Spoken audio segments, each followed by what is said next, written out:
Um, I know you have valuable experience working with the underwriting team. So, what do underwriters actually look at? What are some red or green flags when you're trying to qualify for a home?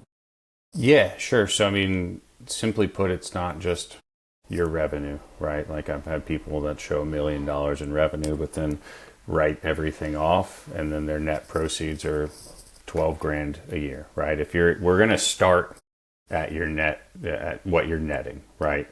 And so that's after COGS and any kind of write off and stuff like that. So start with line 32. I want to say you're the CPA, but start with line 32 of your tax returns. Divide that by 12. That's your monthly income, right? So if you don't show the income to the IRS, right, and we're not going to give you credit for it, right? There are some items we're able to add back in, such as amortization or depreciation. That would be kind of your harder assets, right? But what I'll say is, you got to show the income on paper. Yes, you're taking the tax hit.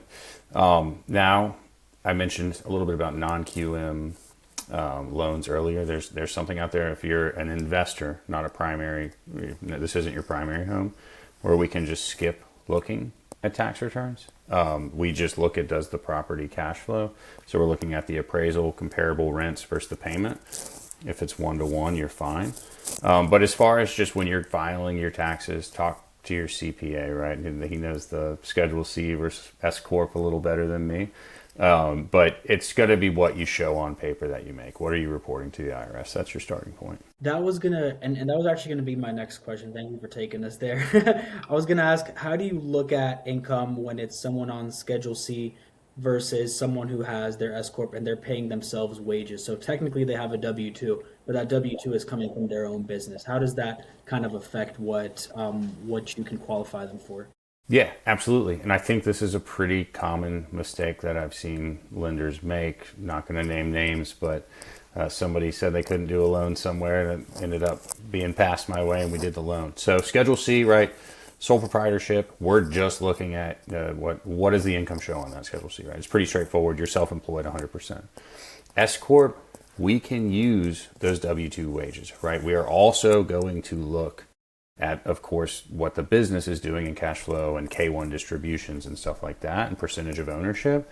But if you are paying yourself 60K a year W-2 and you didn't just start doing it yesterday, right? It's on your tax returns. You have the W-2s.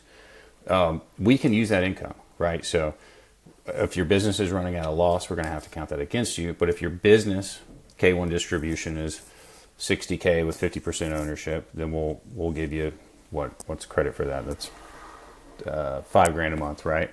2,500 because we divided by two. But if you're giving yourself a W-2, we can use that. So a pretty common mistake and very valuable to underwriting to have that W-2 income on your S corp. Yeah, and where I wanted to go with that was, obviously we're not going to get through a whole masterclass of investing and lending and tax returns in a 30-minute podcast, but hopefully if anyone's listening to this and you at this point you should realize that just because you're a business owner doesn't mean you have to write everything off, or just because you're a business owner doesn't mean it doesn't necessarily mean it's harder to get approved for something. So just once again, reach out and have those conversations early.